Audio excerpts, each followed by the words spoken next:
Tervist! Kui sa käid regulaarselt jõusaalis ja teed lihastreeningut, mida peaks loomulikult tegema iga inimene, siis oled võib-olla kuulnud, et lihastreeningu tulemuste osas on oluline, et sa tarvitaksid optimaalse koguse valku ja võib-olla oled ka kursis, et ports kreatiini päevas ei tee samuti nii-öelda halba.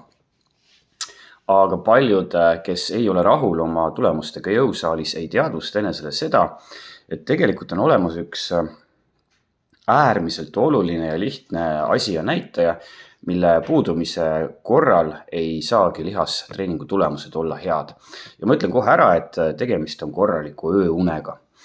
Näitamaks, kui suures ulatuses korralik ööuni või siis selle puudumine lihastreeningut ja selle tulemusi mõjutab, võib esmalt pilgu heita sellele teaduslikule ülevaatele, millesse kaasati 178 varasemat teadusuuringut ja artiklit ja leiti muuhulgas, et ainult üks öö, mille käigus me magame liiga vähe, suurendab meie organismis keskmiselt kortisooli taset 21% ning vähendab testosterooni taset 24% ja lihasvalgusünteesi taset 18%.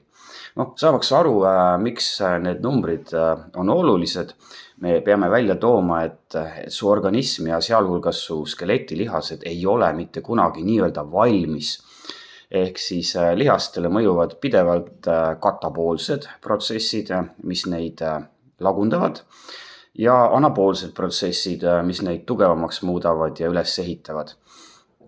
Ja see, kui tugevalt need protsessid on ühte või teise suunda reguleeritud, mis on domineeriv, see on reguleeritud suuresti hormoonide poolt. Ehk siis, kui me läheme tagasi nende numbrite juurde, siis kõrgem kortisooli tase lülitab pigem sisse kataboolsed muutused ja kõrgem testosterooni tase pigem anaboolsed muutused.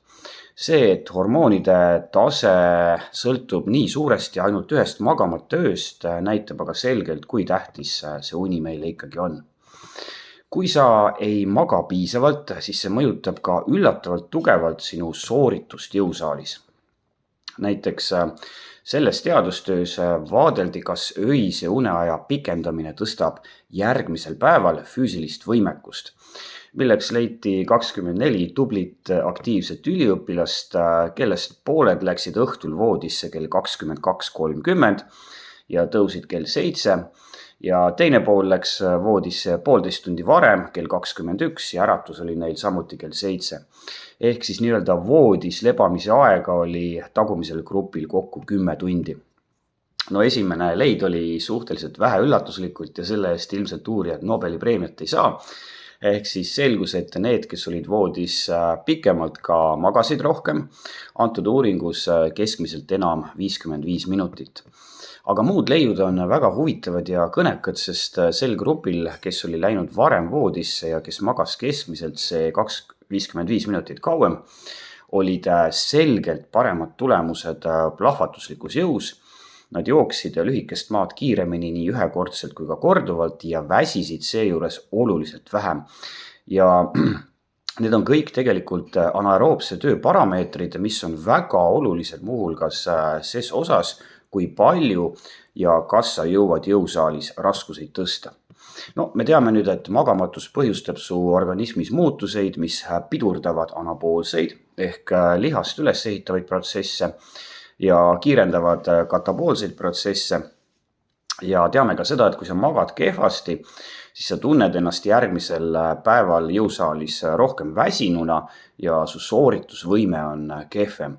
Aga kas see summeerub lõpuks kõik nõrgemate lihastega? Ja uuritud on päris palju ka seda ja saamaks nüüd vastuse konkreetse sellele küsimusele teeme lahti selle teadustöö, milles siis analüüsiti, kuidas mõjutab halva kvaliteediga ja liiga lühike ööuni käe maksimaalset haardejõudu, mis on tegelikult universaalselt kasutatav lihasjõu marker. Ja leiti, et neil, kes magasid öösiti keskmiselt 8 tundi või enam ja kellel oli enese sõnul hea unekvaliteet, oli võrrelduna nendega, kes magasid öösiti keskmiselt alla 7 tunni ja kelle unekvaliteet oli nende endi sõnul halb, oluliselt tugevam käe haardejõud ehk siis lihasjõud ja see seos oli väga selge ja tugev ja kehtis nii naiste kui ka meeste puhul.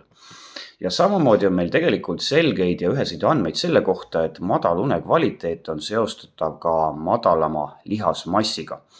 Kusjuures madal une kvaliteet on selles osas isegi selgem riskifaktor kui see, kui sa lihtsalt lühemalt magad, ehk sul napib unetunde. Ja ega siis kehva magamise negatiivsed tervisemõjud loomulikult ainult lihastega ei lõppe. Kui sa magad vähe ja halvasti, siis muuhulgas lähed sa suurema tõenäosusega ja kiiremini paksuks. Sul on halb immuunsus ja oluliselt kõrgem südame-veresoonkonna haiguste, diabeedi ja vaimse tervise häirete risk. Magamine ei ole seega lihtsalt mingisugune mahavisatud aeg või liigne luksus. Seda tuleb võtta tõsiselt, selleks tuleb võtta aega ja sellesse tuleb suhtuda veel kord väga tõsiselt.